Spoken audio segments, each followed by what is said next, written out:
daghang sigatuka. Makita nato ang atong follower nga naka-choking, makita nato ang atong area nga daghang sakit, daghang panama, daghang muko, daghang basitap ug uban. Hello mga ka-Rich Paul, mga ka-agri. Aduna lang ko'y gusto ipaabot nga mensahe sa mga interesado og gusto mo gamit sa Rich Paul Organic Fertilizer. Except sa akong mga client ha nga kanunay nagamit kay nasayod na sila sa insaktong proseso sa paggamit sa Rich Paul Organic Fertilizer. Ang Rich Paul Organic Fertilizer mga ka-agri, usa kini ka growth enhancer o soil conditioner na pwede nato ihalo sa inyong gipanggamit nga synthetic nga abono o mga synthetic nga binisina. Sama sa activator, pwede nato ihalo sa urea, pwede nato ihalo sa putas o sa ammonium. Pwede po nato ihalo sa complete ug uban pa. So, sa direkta nga pagka-istorya mga ka-agri, mga ka-Rich Paul, kining organic fertilizer nga akong gi-introduce karon sa inyo, mahimo ni siya nga additional costing sa atong gipanggamit tungod kay i-ride on man nato siya.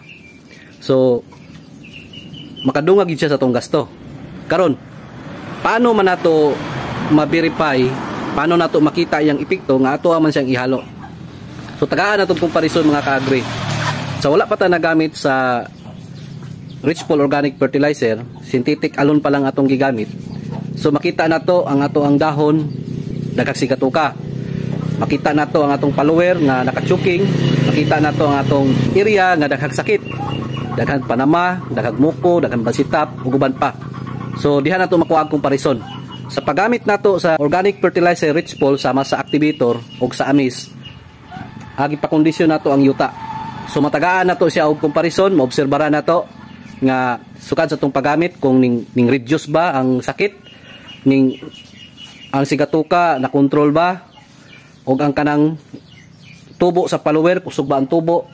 So paan na to siya og comparison. Maobserbahan na to sukad sa paggamit sa Rich Paul Organic 3 to 6 months. Diha na to makita, matagaan na to comparison kung na-control ba ang sakit.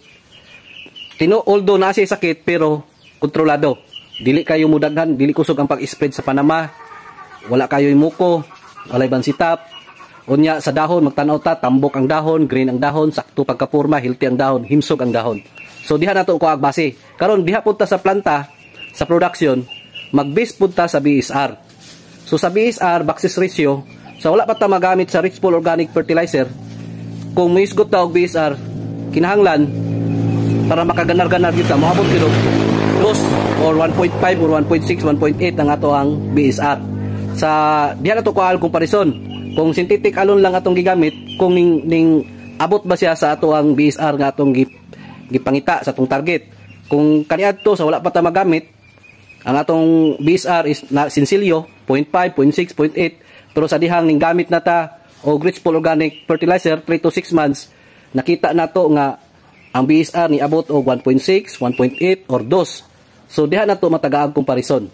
So simple lang, matagaan na itong comparison kay kita mismo nasayod man ta sa atong BSR.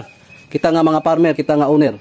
Tungod kay pag-abot sa Baxis ratio, synthetic alone na itong gigamit, pero hindi ta lugi tungod kay ang ato ang dahon, imbis kay layo pa ang harbisonon, wala na siya dahon. Nanatay harbisonon, wala na po'y dahon ang atong saging. So kaning sigatuka, usap po na siya nga dali ra mahinog ang atong saging. Tungod kay ang pagkaon sa tanom anaa sa dahon. So kung himsog ang dahon, bugat ang bunga. So hinaot mga ka-Rich Paul no nga nasabtan ang akong ipaabot nga mensahe og sa kato akong giingon nga makasave ta sa abono gradually reduce. Kasagaran sa atong gigamit manggod sa isa ka hektarya, labi na sa synthetic, mogamit ta og urea 6 kasako or 4 ngadto sa 6 kasako. Pero sa dihang mogamit ta og activator, mo akong giingon nga tungod kay acidic ang atong yuta, si activator usa ka acidifier. Ginapababa di ang acidity sa yuta. Pag acidic man gud atong yuta mga ka-Rich Paul, 71% nga atong gi-apply nga abono iwis gyud sa tanom.